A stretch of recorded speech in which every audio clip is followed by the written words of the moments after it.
И, честно говоря, я не думал, что вообще когда-либо займусь политикой. Ну, то есть вы готовы терпеть косые взгляды родственников, их обиды? Саид, все зависит от того, как вы туда придете и кому какие вы обещания должны будете давать. Вы должны разделять эти вещи. Если вы что-то делаете для себя, значит, вы уже ломаете всю эту систему, значит, вы уже плохой депутат.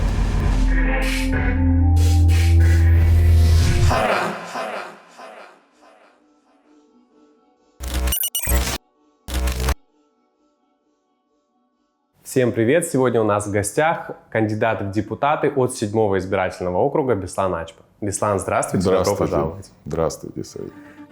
Ачба Беслан Юрьевич родился 12 июня 1981 года в городе Сухум. В 1998 году окончил общеобразовательную среднюю школу номер 4 в городе Сухум. С 1999 по 2001 год проходил службу в рядах вооруженных сил Республики Абхазия. Окончил Сухумский открытый институт по специальности мировая экономика и международные экономические отношения.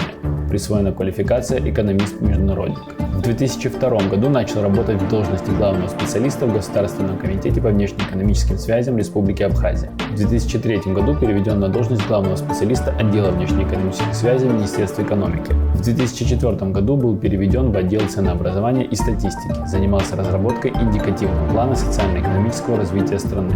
В 2006 году освобожден от занимаемой должности по собственному желанию. В 2009 году принят на должность коммерческого директора в ООО «Продсервис». В 2012 году принят на должность помощника премьер-министра Республики Абхазия по экономическим вопросам. В 2013 году начал работать в Сбербанке Абхазии по специальности экономист отдела взыскания просроченных задолженностей. В 2015 году переведен из отдела взыскания в кредитный отдел Сбербанка Абхазии. С 2019 года переведен в отдел последконтроля кредитных историй. Женат, воспитывает сына.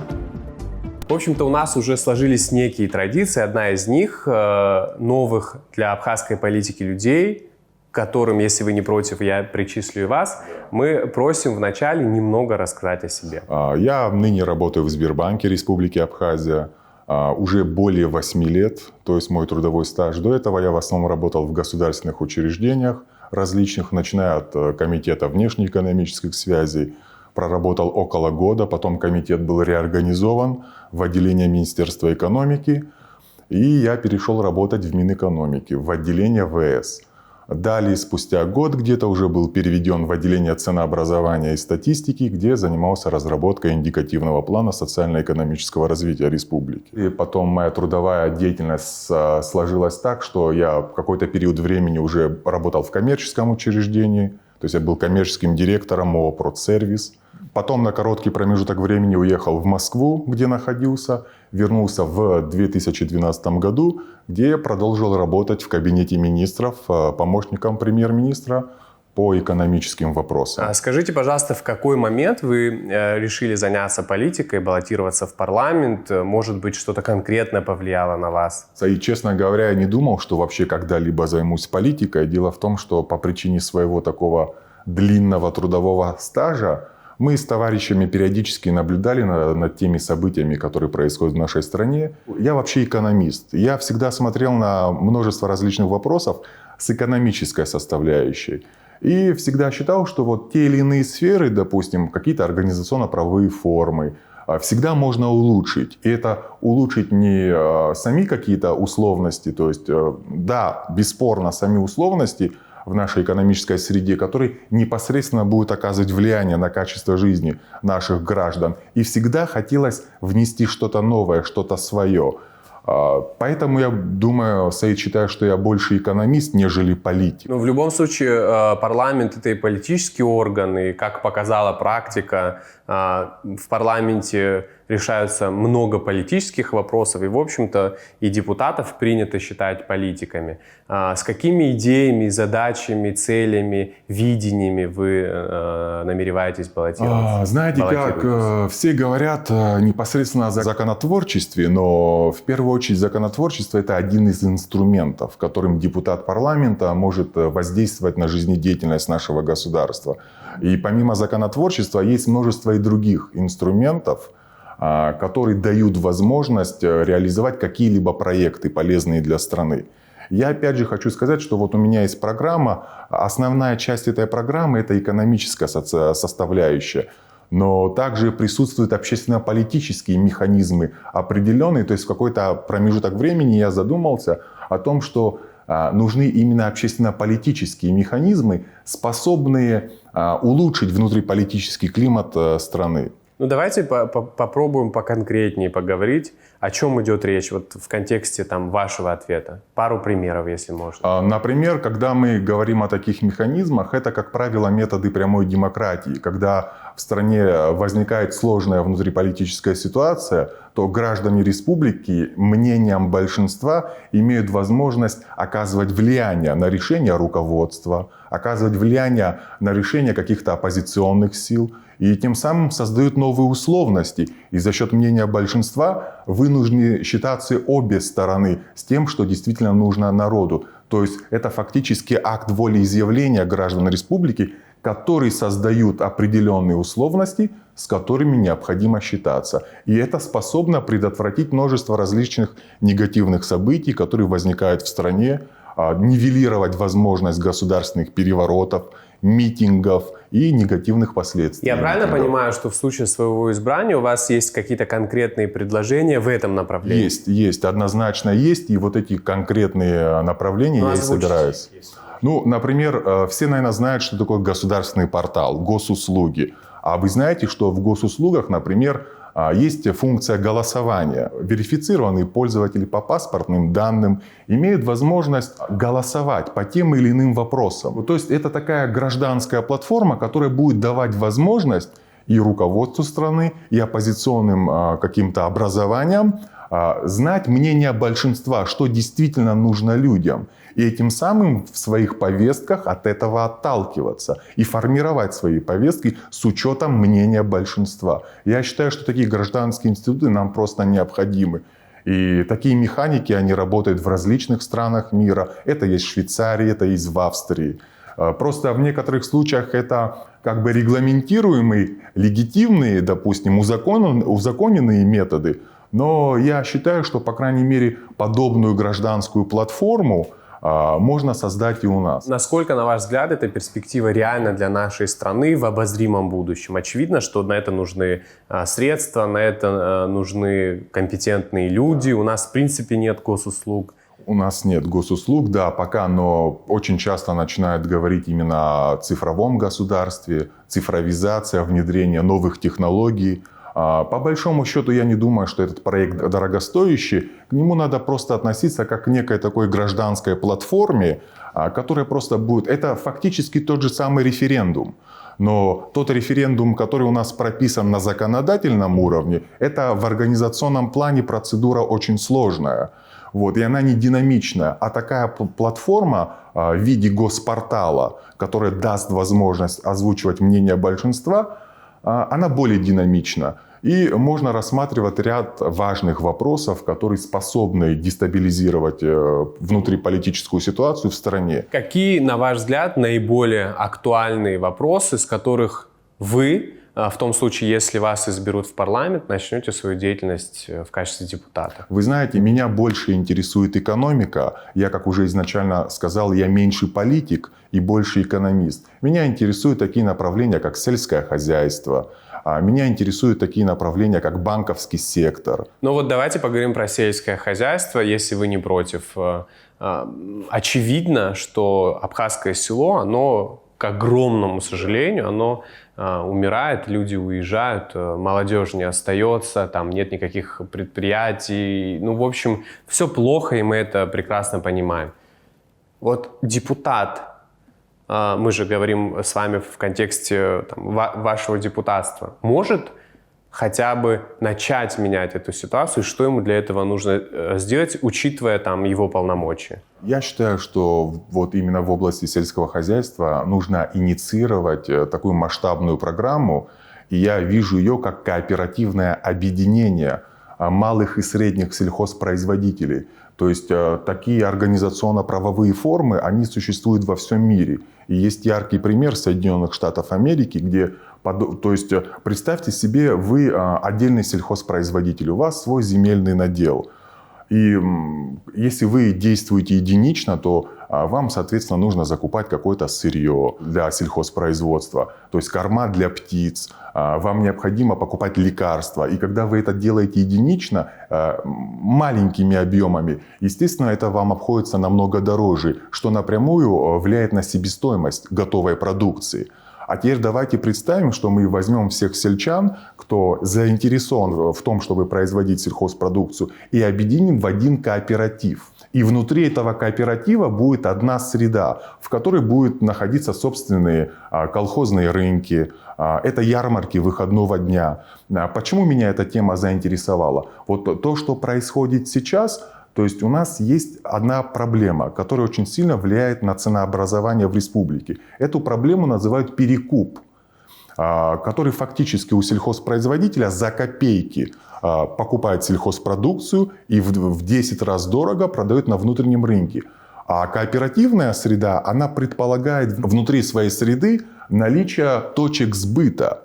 То есть и само государство должно предоставить такую возможность, чтобы непосредственно сельхозпроизводитель имел возможность напрямую доставлять свою продукцию потребителю. Тогда мы сможем сформировать динамику цен не в сторону роста, а сделать сельхозпродукцию, нашу отечественную, нашего внутреннего рынка гораздо дешевле. Ну разве для этого обязательно становиться депутатом парламента? Ведь можно и будучи гражданином, не наделенным депутатскими полномочиями и даже полномочиями чиновника начать работу в этом. Все-таки у депутата есть дополнительные инструменты воздействия на исполнительную ветвь власти. И я считаю, что, будучи депутатом, такие проекты реализовать будет гораздо легче.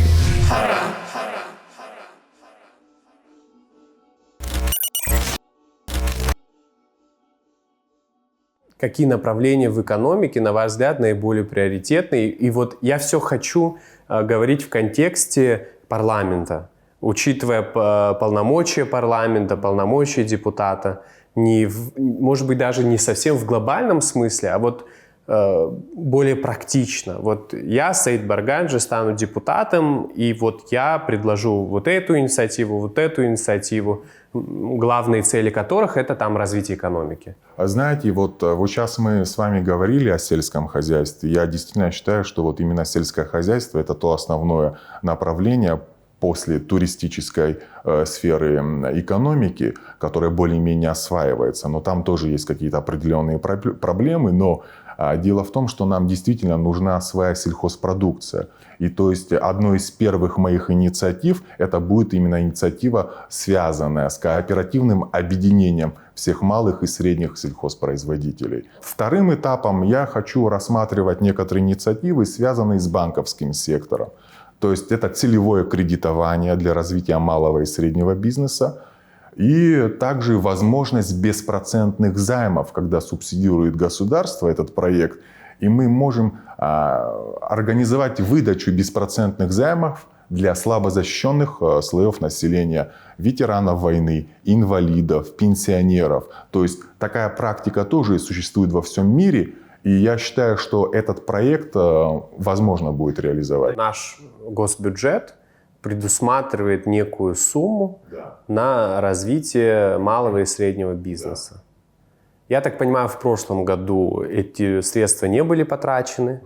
Могу ошибаться, но мой вопрос не в этом. В общем-то, идеи развития малого и среднего бизнеса декларируют кандидаты и в депутаты, и в президенты, и, в общем-то, все, кто могут об этом говорить. Но по факту мы видим то, что мы видим, то, что мы наблюдаем. Вот как сделать так, чтобы этот механизм все-таки заработал? Знаете, я думаю, что надо быть специалистом в этой сфере. Я считаю, что я не просто так в банке, в банковском секторе проработал практически уже более 8 лет. Я просто детально знаком с тем, как эти механизмы функционируют.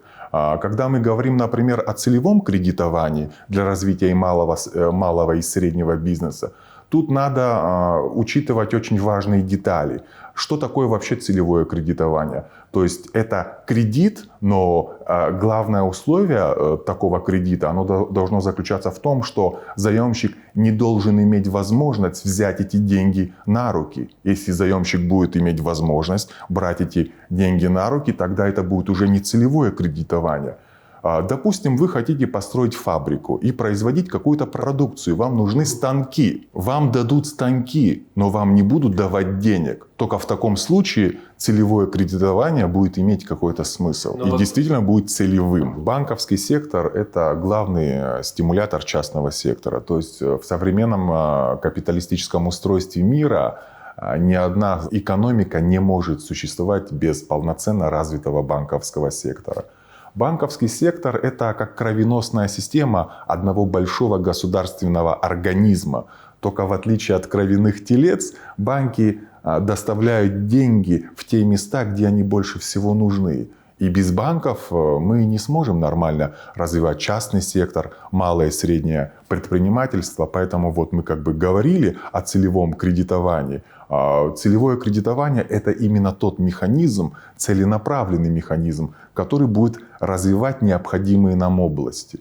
6-й созыв парламента, наверное, уже года 2 бился за приобретение для Черноморэнерго счетчиков. Это около 100 миллионов рублей. И на эти нужды, я так понимаю, не всегда находились деньги. Вот откуда найти средства для кредитования малого и среднего бизнеса? Желающих ведь очень много. И потом возникает проблема несовершенства системы, когда получают только свои, а не свои, они как-то остаются в стороне. У нас, конечно, очень множество различных условностей в стране, с которыми очень тяжело бороться. И это, конечно, все должно происходить поэтапно, но надо бороться с коррупцией, надо, чтобы граждане платили налоги, надо, чтобы были поступления в бюджет. Это такая не точечная проблема, она более масштабный характер имеет. И, естественно, очень многое зависит от вашей личной инициативы, от того, как вы умеете договариваться, как вы умеете убеждать людей и делать так, чтобы люди вам верили, что вы прав, и это действительно нужно стране.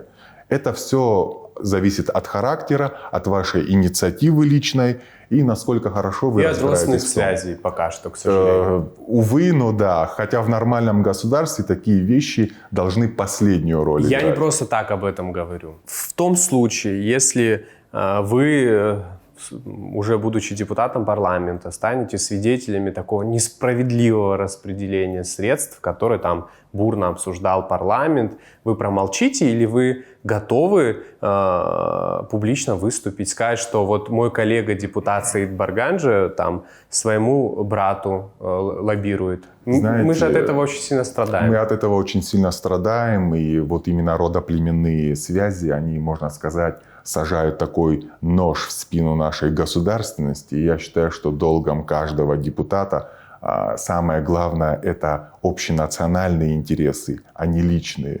По большому счету, корень всей проблемы-то он в этом и заключается, в том, что личные интересы превалируют над общенациональными интересами.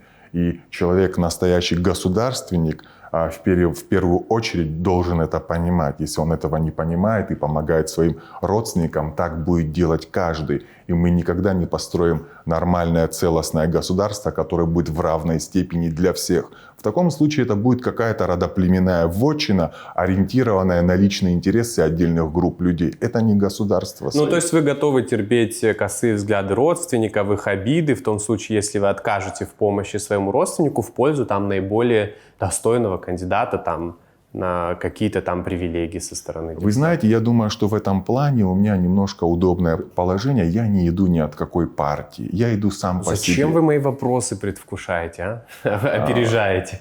Ну, это же самое главное. Дело в том, что когда человека продвигают, вот у нас старая мажоритарная система выборов в парламент. И она создает, опять же, определенные условия, когда каждый из вас, каждый из нас имеет возможность голосовать за своего друга, голосовать за своего соседа, потому что это все происходит в рамках округа. И люди ради того, чтобы попасть в парламент, пользуются помощью. Но дело в том, что это определенные обязательства. И когда кто-то вам помогает выиграть, и вы приходите в парламент, вы автоматически становитесь заложником этих людей и вынуждены удовлетворять их личные требования. Вам никто не помогает в этом Мне случае? никто не помогает. Я иду сам по себе. Со мной рядом мои товарищи, мои друзья, которые мне помогают. И у меня была возможность идти и от партии, воспользоваться помощью различных людей, но я от этого отказался. Пускай я лучше проиграю и ничего у меня не получится. Главное это участие. Но зато если получится так и я выиграю, тогда я действительно смогу работать на благо национальных интересов, а не выполнять чьи-то личные требования. Но вы считаете, это реально в условиях современной Абхазии оставаться в парламенте независимым депутатом? Я имею в виду независимым от властей или там от других политических лагерей? Саид, все зависит от того, как вы туда придете и кому какие вы обещания должны будете давать. Если вы туда придете честно, ни у кого никакой помощи не попросите, а сами своими силами вас выберет народ, и вы станете депутатом, тогда у вас будет возможность более-менее нормально работать. И работать именно ориентировано на общенациональные интересы, а не на личные интересы. Я считаю, самое главное пройти всю эту борьбу максимально честно, не используя какие-то грязные политтехнологии, не пользуясь какими-то благами, которые могут предоставить вам люди ради того, чтобы вы попали в парламент и опять же стали заложником этих людей. Это самое главное, то, как вы туда придете. Расскажите тогда, как вы выстраиваете отношения с избирателями, что вы им рассказываете, намеренно не употребляя слово «обещаете». Человек, допустим, приходит в округ, он дает обещания своим избирателям о том, что он положит асфальт, засыпет гравий, сделает что-то в надежде на то, он в принципе оказывает разовую услугу своим избирателям. Но как только он становится депутатом парламента, он же это все потом возместит в 10-кратном размере. И вполне возможно, что за счет государства. Поэтому я такие обещания не собираюсь давать. Потом гражданская позиция, она тоже такая, что люди не совсем понимают, что такое депутат Народного собрания. Многие путают его с депутатом городского собрания и считают, что выборы, значит, он должен прийти, там, сделать нам трубы, положить асфальт, закрутить лампочку и тому подобное. Надо работать с людьми публично. Это и руководство страны должно инициировать. У людей должно быть понимание вообще, что такое депутат парламента. А какими качествами, на ваш взгляд, должен обладать депутат парламента? Депутат парламента должен быть принципиальным. Этот человек должен быть государственного мышления, который четко понимает, что такое личные интересы и что такое общие интересы. Конечно же, человек должен быть образованный, грамотный и должен быть специалистом в своей сфере, чтобы иметь возможность что-то предлагать людям и нести за собой созидательную повестку, опять же, не опираясь на личные интересы. Мне всегда интересно, и я спрашиваю об этом практически всех наших гостей, неужели нет желания за счет депутатства обогатиться, получить какой-то особый статус в обществе? Дело в том, что я вырос в семье советского офицера, и нас отец немножко по-другому воспитывал. Отец капитан атомной подводной лодки. У нас практически армейская дисциплина была. И я помню частично, мне было мало лет, но я помню, когда в советские времена совсем другая жизнь была, другие люди были, и другие морально-нравственные ценности были. В то время была национальная идея, которая объединяла всех граждан Советского Союза идти по пути светлого будущего вперед. Сейчас, знаете как, с приходом капитализма все эти свободные товаро-рыночные отношения, они перекочевали в политику. И у нас политика фактически это одна большая спекуляция. И я эти вещи очень четко для себя разделяю. Если вы хотите что-то сделать, опять же, для государства, ориентируясь на общенациональные интересы, вы должны разделять эти вещи. Если вы что-то делаете для себя, значит, вы уже ломаете всю эту систему, значит, вы уже плохой депутат.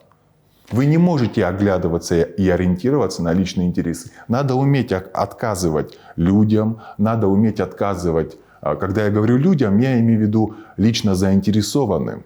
Я имею в виду вашему окружению, которые ждут от вас, чтобы вы что-то сделали для них. и надеяться, что вы что-то будете делать для себя, ну, тогда весь смысл ломается. Мне показалось, что в первую очередь вы пытаетесь донести там, и мне, и избирателям, и, в общем-то, нашим зрителям то, что вы экономист, а не политик. Вот сперва экономист, а потом, возможно, политик. Да. Это реально вот так работать? Это очень сложно. С учетом того, что происходит в стране, каждый из нас смотрит сессии в парламенте и тому подобное. Да, у нас все политизировано, у нас ужасное взаимодействие между исполнительной и законодательной ветвью власти. С таким взаимодействием невозможно построить нормального целостного государства. И да, увы, люди вынуждены просто заниматься политикой, как бы от этого никуда не деться. Я это все прекрасно, Саид, понимаю, но я максимально все-таки буду пытаться сосредоточиться на работе, и меньше времени именно уделять политике. Но это же тоже неизбежная часть работы депутатов парламента, потому как мы наблюдаем, что любой политический кризис, он плавно перетекает к площади у здания парламента. И депутаты, хотят они этого или не хотят, вынуждены в этом отношении что-то делать. И мы, там, и журналисты, и общество прекрасно понимают, что вот депутат Саид Барганджи, он оппозиционный, значит, его решения будут вот такие. Вот там депутат такой-то, он провластный, значит, его решения будут такие.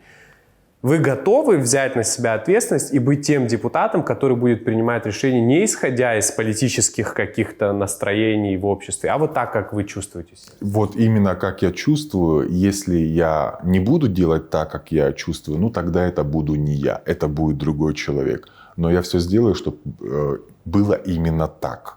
Потому что по-другому тогда это уже и не депутация.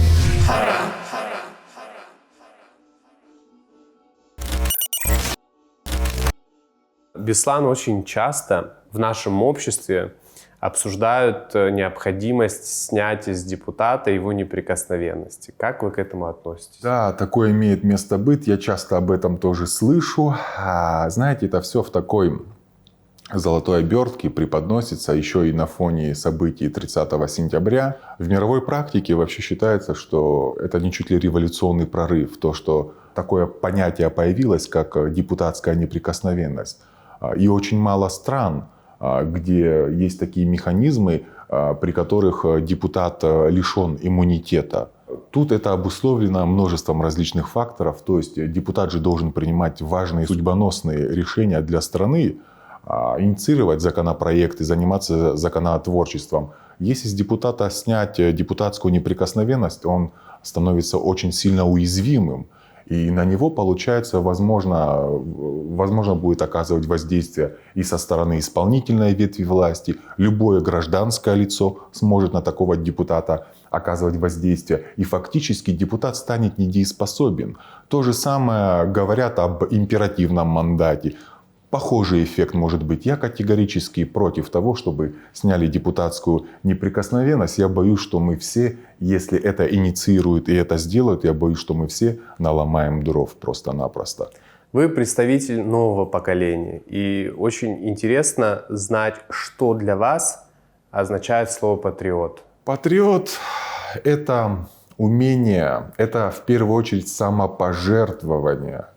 Это уметь что-то забрать от себя во имя общенациональных интересов. В первую очередь, я думаю, что это самопожертвование. Отдать себя во имя Родины, во имя Отечества. В этом и заключается, я думаю, истинный смысл слова «патриот». Скажите, какую книгу вы последний раз прочитали или, может быть, читаете сейчас? Мне очень нравится произведение Фрэнка Герберта. Обожаю «Дюну». И, кстати, недавно была экранизация. С удовольствием посмотрел фильм, но перед тем, как смотреть фильм, я всегда интереснее прочесть книжку и посмотреть уже, как режиссеры, как сценаристы это все преподнесут на картинке. Конечно, кино и книгу сравнивать нельзя, но вот все-таки очень люблю фантастику, люблю Фрэнка Герберта. Как-то так. Вот последняя книга была Фрэнка Герберта «Дюна». Беслан, может быть, у вас есть пример для подражания? Я думаю, что главный пример для подражания — это мой отец. Мы уже об этом говорили. Он советский офицер, в первую очередь капитан атомной подводной лодки.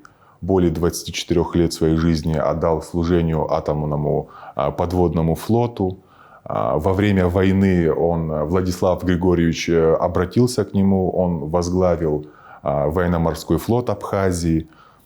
Перед ним были поставлены задачи сделать так, чтобы море было чистым, и мы имели возможность осуществлять высадки на всем побережье и возвращать себе утраченные территории.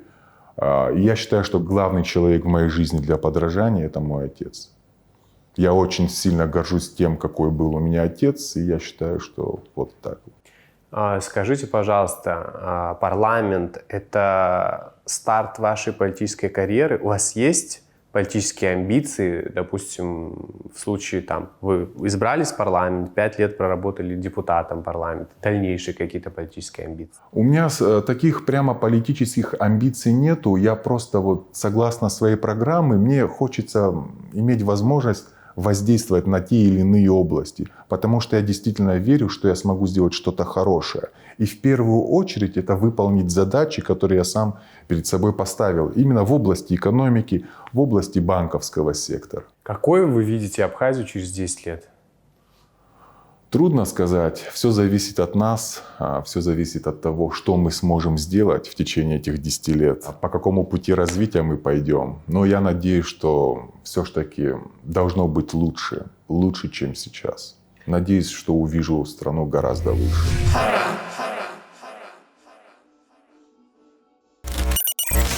Беслан, наши встречи предусматривают ряд обязательных вопросов для кандидатов. Если вы готовы, давайте приступим. Давайте. Беслан, какая, на ваш взгляд, политическая система будет наиболее эффективна для Абхазии? Я думаю, что на данный момент у нас сильная президентская власть. В какой-то определенный промежуток времени это было необходимостью, потому что была война.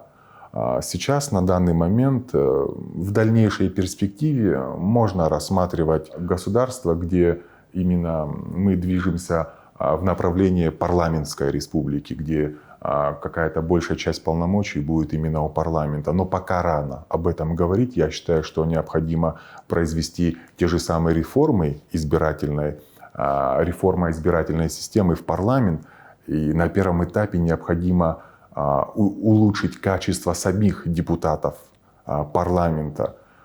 А потом уже в дальнейшем можно рассматривать перспективы движения именно в сторону парламентской. Говоря про реформы избирательные, вы имеете в виду поставить условно еще больше фильтров для кандидатов? Нет, я считаю, что просто нам надо перейти от мажоритарной системы к смешанной. То есть, почему к смешанной? То есть какую-то мажоритарную часть мы оставим, другая часть будет пропорциональна, чтобы увеличить роль партии. Потому что я считаю, что для кандидатов это разные уровни, когда партия на уровне политсовета предлагает лучших своих кандидатов, нежели когда мы выбираем от округа своего соседа, друга, близкого или родственника разные фильтры. Я считаю, что нам необходимо переходить к смешанной системе выборов. То есть одна часть должна быть пропорциональной, другая мажоритарной. Ваше отношение к продаже недвижимости иностранным гражданам? Что касается этой темы, да, это такая наболевшая, сложная тема, но мы к этому сейчас не готовы. Тут возникает вопрос, а может ли государство обеспечивать своих граждан квартирами? У нас нет никакого жилищного фонда. Потом, это такая избитая тема, но она очевидна. Например, человек, который не имеет собственного бизнеса, допустим, работает на зарплату, является бюджетником, но не каждый может себе позволить за 3-4 миллиона купить квартиру. Когда мы с этими внутренними проблемами разберемся, когда у нас будет ипотечное кредитование, и граждане Республики Абхазия смогут получать квартиры, это не будет проблемой. Тогда только в том случае можно задуматься о том, чтобы продавать это жилье гражданам Российской Федерации, например. Но пока в ближайшей перспективе я не вижу, что это возможно. Как вы относитесь к передаче абхазской энергетики или ее части в собственность инвесторам? В этом вопросе мне тоже сложно разобраться, потому что это надо быть специалистом в этой области, чтобы понять, действительно у нас наступил такой момент, когда мы сами своими силами не можем ничего сделать. И обязаны просто искать инвестора, чтобы не вышло так, что в один прекрасный день все это рухнет, и мы останемся без света. Если действительно такой критический момент настал, ну тогда да, инвестиции в энергетику нам необходимы. Но если мы можем справиться своими силами, то мы должны справляться сами. Потому что это все-таки суверенитет. Ну, по вашему мнению, абхазской энергетики может быть владелец не абхазский Я народ? считаю, какое бы там ни было акционерное общество, главным собственником в любом случае должно быть наше государство. Деньги или власть? Я думаю, что власть. У вас есть возможность обратиться к своим избирателям, обратиться к нашим соотечественникам. Дорогие избиратели, желаю вам сделать правильный выбор, проголосовать за людей, которые действительно несут за собой созидательную повестку, за тех людей, которые переживают за нашу страну. Очень важно в это тяжелое время делать действительно правильный выбор и выбирать тех людей, которые будут работать на благо нашей страны. Беслан, спасибо большое. Мы желаем вам удачи. Спасибо вам тоже, Саид.